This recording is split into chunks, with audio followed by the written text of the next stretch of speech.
وعلى آله وأصحابه أجمعين. أعوذ بالله من الشيطان الرجيم. بسم الله الرحمن الرحيم. قل لا أسألكم عليه أجرا إلا المودة في القربى. صدق الله العظيم. قال الله تبارك وتعالى في شأن الأنبياء إن الله وملائكته يصلون على النبي يا أيها الذين آمنوا صلوا عليه وسلموا تسليما. اللهم صل على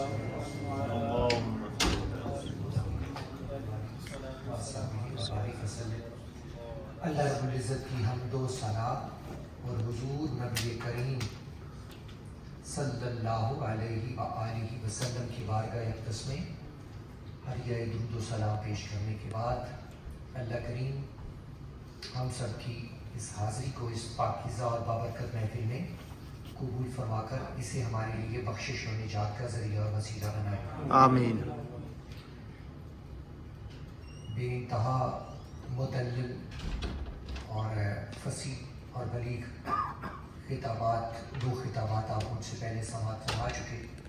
جناب عالم با عمل واعظ خوش الحان حضرت صاحبزادہ قاری حافظ خبیب احمد چشتی صاحب جو سلسلہ چشتیہ کی خوبصورت نسبتوں سے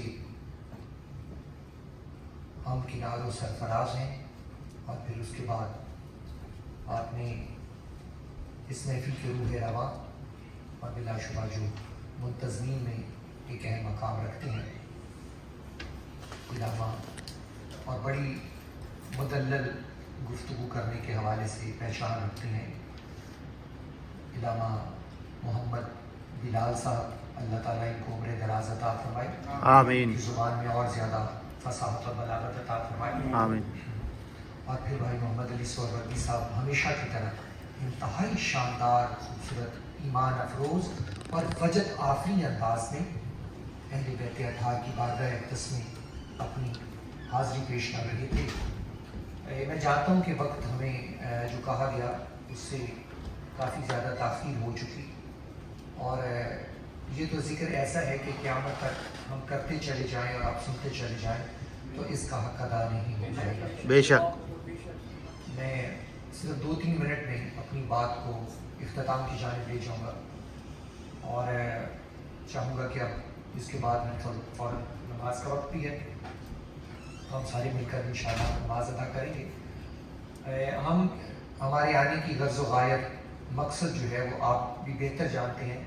اس ہستی کی یاد اور تذکرے کو اپنے دل اور سینے میں مزید جاگزین کرنے کے لیے کہ جن کے متعلق سرکار دو عالم نے ارشاد فرمایا تھا کہ حسین مجھ سے ہے اور میں حسین سے. سبحان اللہ.